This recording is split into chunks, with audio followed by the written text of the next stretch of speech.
taken off the board once again, as obviously Graves was banned here. Not surprising when your jungle is already locked in for the side of Suning. I'm honestly amazed Graves made it to the second ban phase. But the Rek'Sai as well going to be removed. So SOFM basically just say, look, get rid of all of my bad matchups and we're going to be golden. It's interesting to see, though, LNG giving so much attention towards this Bard for Sword Art, especially when the Aphelios, like in the last game I was like, okay, this seems to be a case of you got this Ezreal, you can get out and roam as Sword Art, but in this scenario with the Aphelios, something like the Thresh is going to be far more important because you can play well with the Aphelios and keeping him safe, and it's a staple for Sword Art. It's something that he was renowned for coming across from the LMS. Nautilus removed, and as you rightly say, Thresh available. If Sword Art does want to opt into that, honestly, I'd be very surprised if he doesn't, but also the Wukong made it through the bans. It's real strong, and it's something Bin's played before. And it's something I actually didn't even consider. I was just like, I wanted Ornn or something that could have that engage. Well, Wukong does exactly that. It's so difficult for a lot of these top lane champions to deal with them. There is the potential here, though, we've seen a little bit, for the Vladimir to be the counter pick there. Essentially, you just hands off, I'm not going to deal with this Wukong, look to farm up. And it is Chenlun's most played champion in the LDL, but instead opting for the Renekton instead. Yeah, wants something where you can go toe-to-toe with the monkey here. We could see in Italy, we've seen it twice today from Junja in our first series on EDG. And it is very much that farm style, very much like, look, Lee Sin, you can go gank and things. I'm just going to take your entire jungle while that's going on. I think they might just be going for that lock-in the end, because I'd be very surprised if it was the Poppy jungle. Yeah, XX goes for that.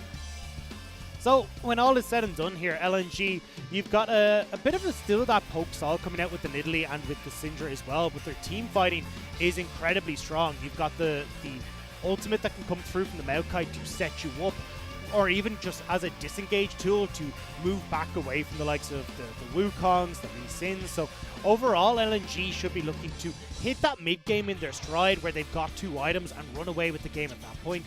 Whereas looking over on the Suning side, you're waiting for a little bit more of that scaling to come in from Wanfeng, and the later this game goes, the more items you get onto this LeBlanc, the more damage and beefier this Wukong gets. That's where they should be looking to try and push this game to. Honestly, the composition from Suning feels like you've got early game strength on the top half of the map, late game strength on the bottom half of the map. On the other side of the board, though, there is a massive mid-game power spike when it comes to the Renekton and the Syndra. And as well, you've got a really nice gank setup on that top side, because again, all you want to do as a Nidalee is have lanes that can set you up for an easy spear. You've got that in the Renekton, where he's got the Ruthless Predator to just set you up for a spear onto the Wukong. And as well in that mid lane, don't forget Syndra can do really well at just scatter the weak, get that damage, get the kill, and try and get XX rolling. But again, XX hasn't exactly been the most proactive of junglers in the early stages, but this is the game where I think we need to see it.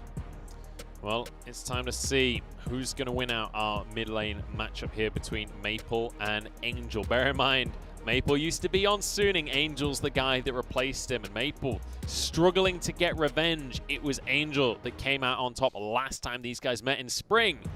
So far with Suning 1-0 up, Angel is looking to repeat that performance. Now, LeBlanc versus Syndra, very much a skill matchup. I'm hoping for a little bit of 1v1 action here in this mid lane as we head into game number 2.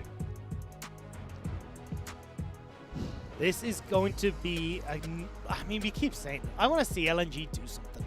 I want to say it's a test for them, but so far they've been failing pretty miserably at it.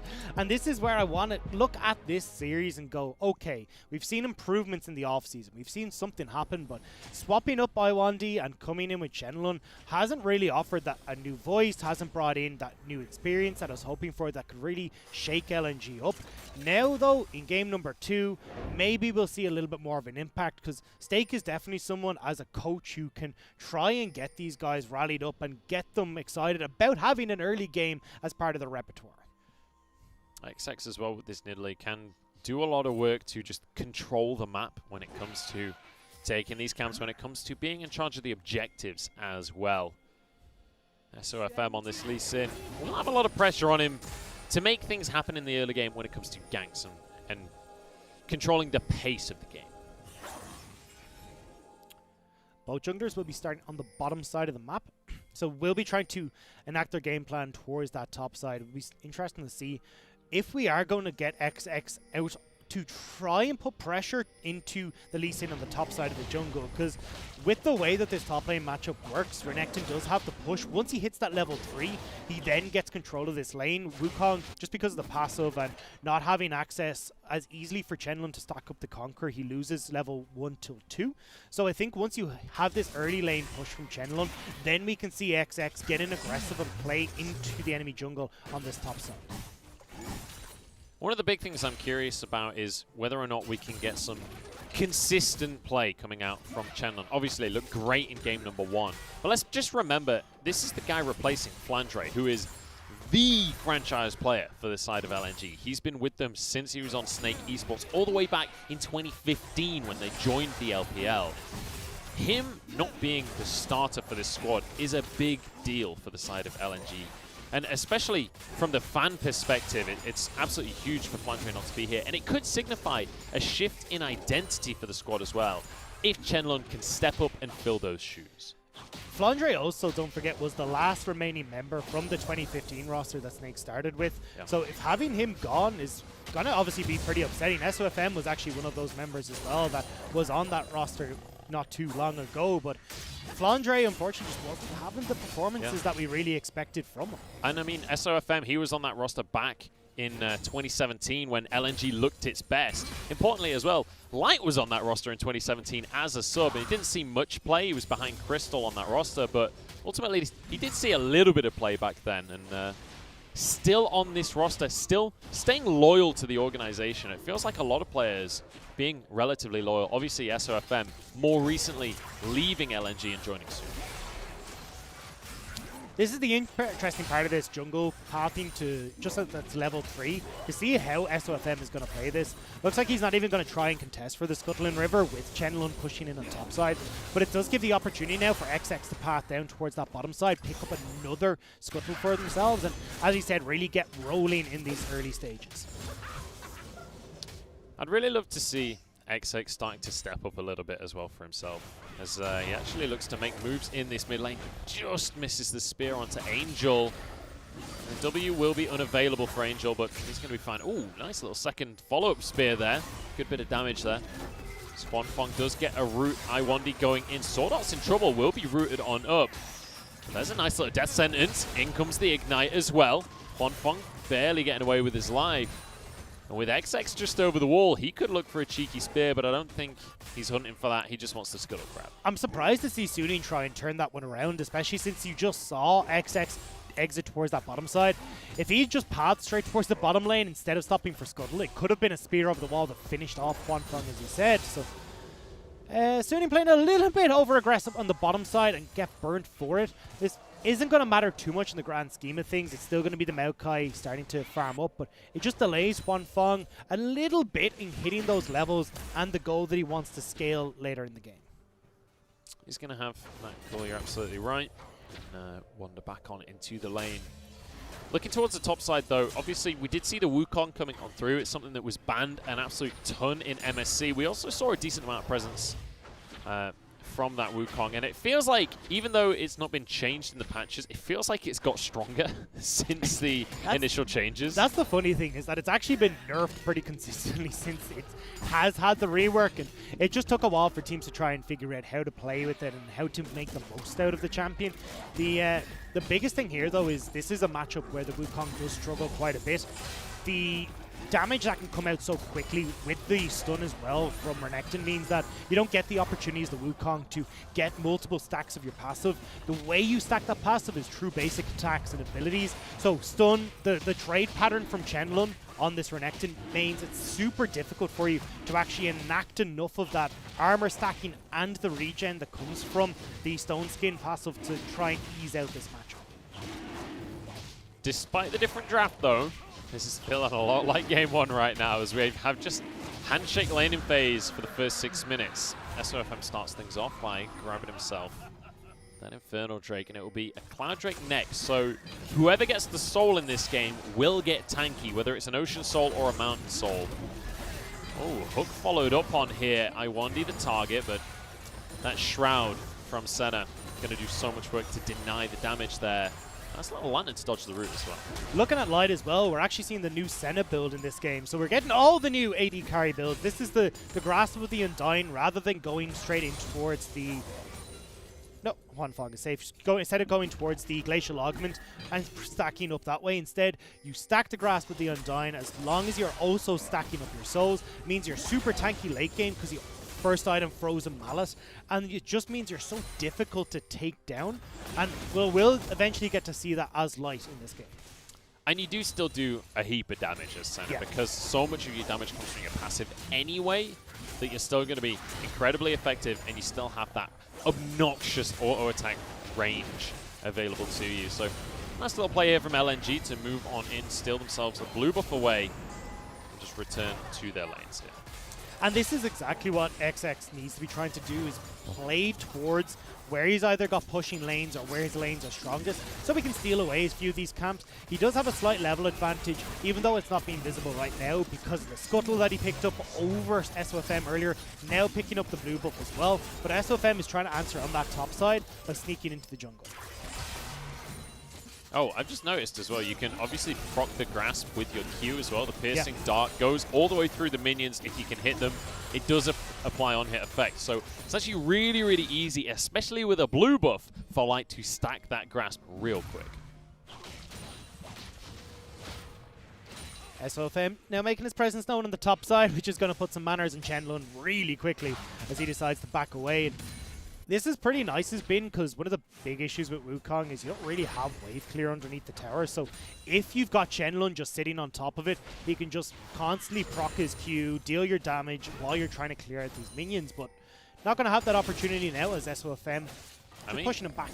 If you want to make a name for yourself, you could certainly do the MF thing and just ult the wave on the tower. True. I don't know if it's a good play, but it's a play that is available. It's in the book, you know. So yeah. I'm just it's saying. in the crossed out section of did not make. Yeah. Look, hey, he's listened to you though, and he's bought himself a Tiamat. So there you go. There's your wave cleared, actor. Job's a good one.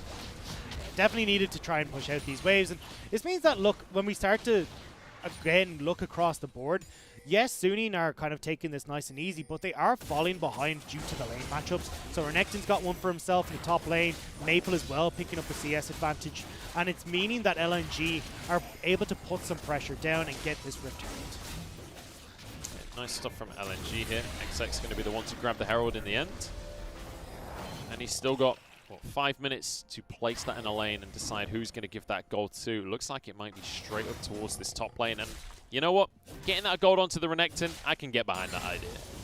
There's also the opportunity here when these minions are cleared out to go and look for the kill, but I1D. Hook in the bottom lane. I1D jumps to the minion wave. Very nicely done by him to survive the engage from Sword Art and from Juan Fong. That's just going to be Sword Art's ult used. It's going to be both ults used, in fact, just to force him out of lane. LNG will be able to walk away. They're still able to heal up, though. This is the beauty of this lane. The passive from Maokai, the Piercing Dart from Senna as well, just means that you're not impossible to push out a lane. On top side, though, XX wasn't able to find the play that he wanted to, so instead it's Bin who's actually possibly able to get a turret play for himself just off of the recall here from Chenlun. And the really frustrating thing for the side of Juan Fong as well. Hang on. Got a bit of a play in the top lane. Bin's going aggressive. Does pop the second proc of his ultimate there. Because I didn't quite see the first half of that fight, but... Either way, Bin's happy. He's just picked up 2 plates for himself. I thought it was only going to be a single one that he got, but that's a bunch of extra gold popped into the monkey. XX is here. They're happy to go for this fight. Juan Fong gets a route onto I1D. Nothing comes of it. I'm surprised. I just want to see a fight, Dagda. I know, They keep pretending they're going to fight, and then they don't fight. Look, they're just trying to bait you in. This is now officially the LC. This is all that happens. They just talk about low states and how eventually people will scale to name where the they maybe wanna Gromps fight. and whatnot. Yeah. I don't know. I don't know if I'm creative enough to name Gromps. The Gromp is definitely a Lucinda. Huh? A Lucinda. Lucinda? Lucinda. I don't know. I'm just... The most creative I've ever got is calling the Crooks the Stone Bros, and I didn't even Well, make your that name up. is Joe. I mean, you're not exactly been named to be the most creative person on the planet. It's literally average Joe. Like. I didn't realize that your name defined your entire identity. Yeah, according to the internet it does. I've seen several pages that define what Joe and Let's Rob get mean. back to the game, though, because that's the second dragon. Suning, none of them are called Joe. You can tell by their ability to take dragons. Because apparently Joes can't do anything, Dagda. You just do them at exactly the medium. But look, that's soul point. So they're going to be 2 dragons away from the soul now at this stage. 400 gold behind. So I guess 400 is the amount that we're going to vary by in this game for the next 40 minutes or so. But again, fair play to SOFM. He's been doing a really good job of picking up these dragons in, well, unfavorable matchup in the jungle as well. Oh, Angel ignited, but he flashes on forward. He wants the... What? Angel, you jumped into that one. At least they're going to be able to trade it. But Maple, gifted first blood on a silver platter. And Maple just about able to kill his own teammates. The guy who took his position on the team. It's got to feel good for him, especially as SOFM trying to make that play towards the mid lane. And look, yeah, big mistake from Angel there. Not able to dodge that final Q from the Syndra. Means that he gives over that. Yeah. Couple of plates in the meantime, though, go the way of Light and I1D. And that means that at least they're getting a bit more gold going their way. You can see on the way already towards that frozen mallet, the Jorum's Fist in the inventory for Light. And Hwanfeng, he's got some pretty good items for taking tower plates himself. Look at all of those shurikens. Goodbye, health bar. That is going to be a very dead tower if he was able to just free fire there. Now, bit of a fight underway as Light moves on forward, trying to get onto Hwanfeng. Root isn't quite going to land. They can't turn it back around. But honestly, they're lucky that that didn't hit, because XX was just around the corner. I mean, I was really surprised with the angle from I1D on that ultimate. I thought he would have sent it further up the lane, so then you at least cut them off and set up for XX to either get into lane or whatever. But unfortunately, I1D hasn't been having the greatest of games so far. And he's hooked again. It's going to force the flash out from this Maokai. Quite happy with that one.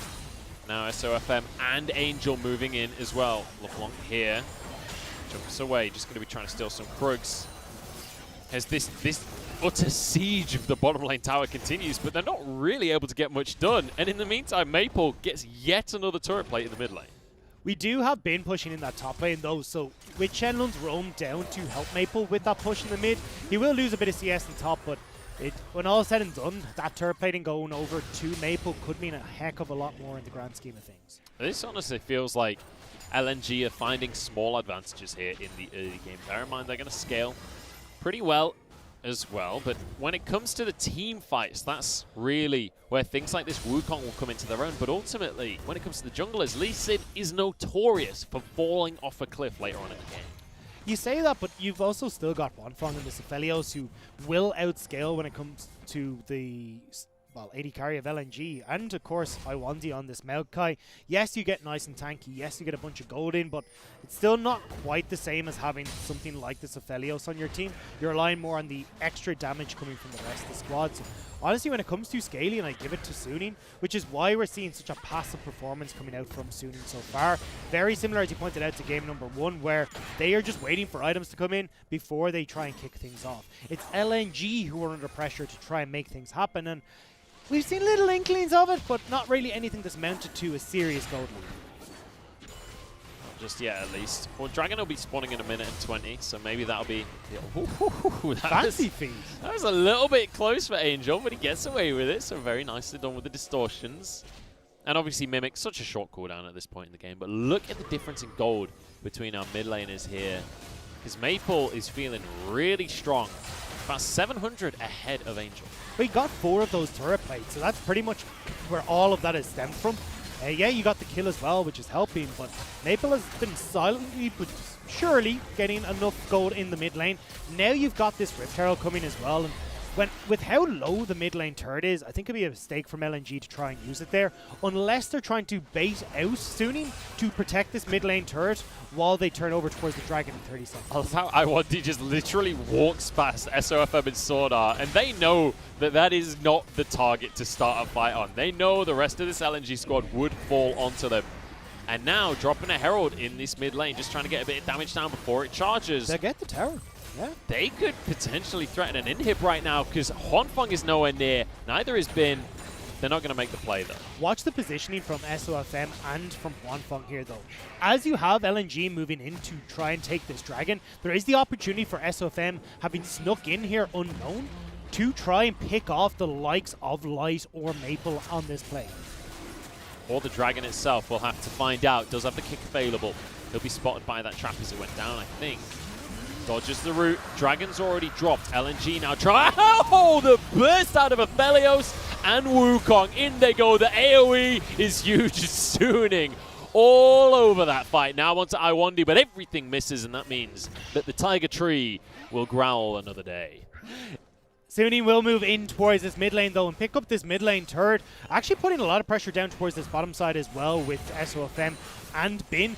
The engage there was beautiful though from Suni. And again, the second they figure out how they want to approach these fights, when they've got some of these items completed like the Luden's Echo and the Infinity Edge for Wanfeng, they're happy to take these fights, and coordination on point there.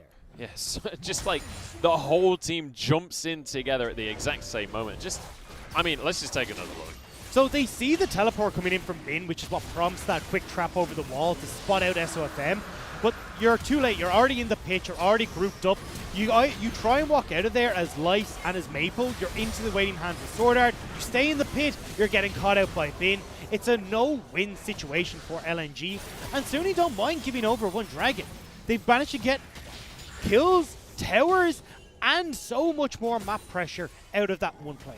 And that is the perfect fight if you're playing the Aphelios. Obviously, we saw I1D throw his ultimate northwards in the fight, which meant that Wanfeng was completely safe over towards the right. Throws his Moonlight Vigil, it just explodes onto everyone. I like the Sword Art has opted for the Shurelya's build as well in the Thresh. Gives you a lot of follow-up with the engage that's coming through, and a runaway if you get in trouble. Yeah, a little bit aggressive from SOFM, but there's a Lantern there. He's low. Wanfeng is going to be able to trade back, keep him safe there. And I can't believe that they just got away with that one, especially with the TP from Chenlong being used as well. The strength of Shurelya's, you get a 40% movement speed buff, and it's so good in, as we were about to say, getting in, but if you need to get out, not only as the Lee Sin do you get that extra speed, but it also provides much more distance for Sword Art to cover with the Lantern, so it's very difficult for you to follow up. TP wasted there by Chenlong, and LNG are left empty-handed. And we're seeing a different Chenlong here when he's on this Renekton, when he's not on one of these comfort champions that we mentioned, like Vladimir, like the Jace. Suddenly, it's not quite as convincing of a performance. The teleport, not really what we needed to see here. He's fallen behind when it comes to the gold as well in this top lane. Trinity Force for Bin here as well. Like, this is pretty much him saying, hey, look, I am going to go all in on either being a massive backline threat in these team fights, but also gives them the option to split push against this Renekton, which I really like, because Bin has been pretty good at joining with the team so far when they're needed at some of these objectives, but just forcing Chenlong to fight against them when the Renekton's a level down. He's also now starting to fall off in this matchup, means that Suni now have further options that they can look to exploit. Honestly, the thing I'm most excited for Suning here is just this team is clearly on the same page, which is something that when we look at the middle of the table teams in the LPL, quite often one of the biggest issues is they've got some good players, but they're just not really on the same page, not singing from the same hymn sheet. If there's anything to take away from this series so far from Suning, it's that they are completely on the same page. They're making these plays as a unit. And that's looking fantastic when you consider they finished spring 7-9. They were so close to that 8-8 mark that they needed to try and make playoffs. And I think, realistically, with how much Suning grew over the course of the spring split, that if we see this growth continue in summer, they should be able to push towards those upper echelons, try and force themselves in towards playoffs contention. That would be such a big boon for Suning. Suning for Worlds 2020 confirmed. Here we go, big fight on our hands. Dawning Shadow, but there is... What? Sword Art got the kill, must have been Ignite. It's going to be 1-for-1 here. Support for carry, though. This goes the way of LNG. Maybe not Suning for Worlds after all. I mean, look, either way, Suning is still a team that for the last 3 years has not made it to playoffs in spring and has made it to playoffs in summer. So they are going to be lucky to try and keep that streak going. One death onto Wanfeng is not going to deter them too much, but with the Dragon up in 30 seconds, that's going to give complete control of the area over to LNG. I wonder, I mean, he's on Maokai. He's happy to be the target. I was really surprised actually that hit Huanfeng. It looked like he was standing behind Sword Art and SOFM. Maybe SOFM just word hopping a little bit too soon meant that it clipped onto Huanfeng. He does end up going down. It's not the best of times. And LNG now potentially picking up their second Ocean Dragon. This would be a big pickup for LNG. Bear in mind, Huanfeng is back though. His Moonlight Vigil's on cooldown, so they don't have the same AoE burst that they had in the last Dragon fight. Bin trying to make his way in though, will have Cyclone available. SOFM arrives. So the Smite fight is on. Both junglers the same level here. Sonic Wave in, and it does go the way of LNG. Cyclone onto multiple members here. SOFM low will drop. It's a 1-for-1 trade so far as Angel's stunned up and taken on down. And LNG looking good in this fight. Light has the slows. Sword Art can't get away from this one, and another kill for XX. Two big mistakes there from Suning. They go in aggressive while Huanfeng is separated from the team. Sword Art doesn't use the Lantern to actually reposition Huanfeng where he's protected by the squad. And as well, it's been flashing over to try and finish the kill on Chenlun. He was needed in the pit to support what was there from Suning. And now LNG get the Dragon. They get some kills for themselves. We'll have to see if they can turn it into a little bit more gold with some of these towers on the bottom side. And that's 2 Dragons in a row now that LNG have got from themselves. The first one, they got the Dragon but lost the fight. This time, they get both. And look at where Huanfeng is right now. He is completely zoned out of this fight. Sword Art is able to move a little bit over towards it, but by the time the two of them get here, everything's over. Everyone's dead. There's not enough damage or follow-up then from the rest of Suning. And it's kind of what we were talking about before we started the stream, which was when Suning need a front line to position themselves, to set up for Huanfeng and set up for Angel, it hasn't worked out. XX is in a whole heap of trouble right here. He's going to get chained up. And he even went for the flash, but the chain still lands. Bin the one to grab the kill credit. I1D now the target, although he's pretty tanky with that aftershock. Going to get the root onto everyone. Cyclone gets the knockups. These minion waves going to be pesky for them, but they can't actually cut the tree down in the end. It's going to be SOFM pushed away. Chenlun trying to get on into the fight here. This Huanfeng does have a whole bunch of damage. This time his ult's available, so LNG have to be cautious. Baron could be on the cards here. XX is dead. Looks like they are going to actually turn towards this. I thought it was, yeah, just clear out the vision more so that you can have Angel play like he is off on the left-hand side here to pick off the likes of Maple or Light as they try to move into this position. That crucial ward right there. Spotting everything out from LNG, so they knew that they didn't need to face check into this one. They knew there was no threat of the Baron being taken. So now we reset once again. It's just going to be a bit of a pick. Look at the top lane, though. Look at the difference right now between these two top laners. Almost a 50 CS lead in favor of Bin, but importantly, 2-0 and 3 as well. He's finished his death stands. This monkey is becoming a real issue for the side of LNG. Aphelios is about to become an issue for them as well. Huanfeng has finished his Runin's Hurricane, now to work up towards that last Zeal item. I think it might even be a QSS that's coming next, so we'll be delaying that just a little bit. But definitely, Huanfeng is now getting into position where you need to be careful of him. Chenlun has gone way too far out here. Cyclone from the side of Bin, and here comes the rest of the squad as well. Kicked back and finished off. Bin gets the kill. That's a pretty big pickup. There's nothing on this side of the map for them to grab off the back of it, though. It will mean that they can push in very far on this bottom side, though, and have Bin just create that pressure when they want to go towards Split push support. Let's go, I1D. The split push Maokai specifically. Everyone knows how devastating that tree can be when it faces up against the turret. Dude, he does upwards of 40 damage per auto attack onto those turrets. It's deadly, I'm telling you. But it kind of feels like, you know, a tree that's grown too close to a building, and every time the wind blows, it kind of smacks against the edge. Maybe the paint chips a little bit. I feel like that's what we're going to see. Every 2 years, the roots get further into the foundations, and you're nervous that it might do some damage. But that's the key thing, is that it's every 2 years. Yeah. And eventually, Suning will have to send an appraiser there to see what the damage is. But right now, I mean, they've got a monkey that's wreaking terror on these bottom side turrets. And now this Wukong has exposed that bottom lane inhibitor turret. And as we said, this Triforce build, super, super strong in working through those structures. Yeah, I mean, realistically, in the 1v1, Chenlun cannot match up to Bin at this stage of the game. And Bin, he was the guy that we criticized the most out of this whole Suning roster, especially when we were getting towards the end of spring. He looks like a different top laner, especially on this Wukong. getting advantages for himself, being able to get some of these solo kills. It's been looking pretty good for Bin. We'll have to see now how he's able to try and finish this game out, if he can play as effectively around just that split push into team fights. With this Dragon about to spawn in 30 seconds ago, you can see Suning are making a beeline towards this river to try and get themselves in a position to fight against LNG. So if I'm moving towards the bottom side of the map here, Drake spawning in just 15 seconds. And you can tell Suning, they really, really want this one. They can't afford to let a third ocean go. The Cyclone's in, as is the Moonlight Vigil. Dawning Shadow across everyone. There's ultimates galore, but not much happens. There's a nice kick onto XX, and SOFM finds himself a 1v1 in the fight. I1D, twisted advance to get on out of there, and now onto the Dragon for Suning. And this will put them onto Soul Point. Finally been able to pick up one of these Ocean Dragons. It's been a long time since they've seen one of these, but eventually it will go the way of Suning. And now again, you've gotten, okay, controlling this bottom side. XX is down for 20 seconds. They can look to put pressure on towards this Baron while they wait for Bin's TP to come up. Just clearing away the mid wave, and then moving over towards that Baron pit. Clear out the vision, make sure that they're in complete control. It is LNG, though, in these fights taking way too many steps forward.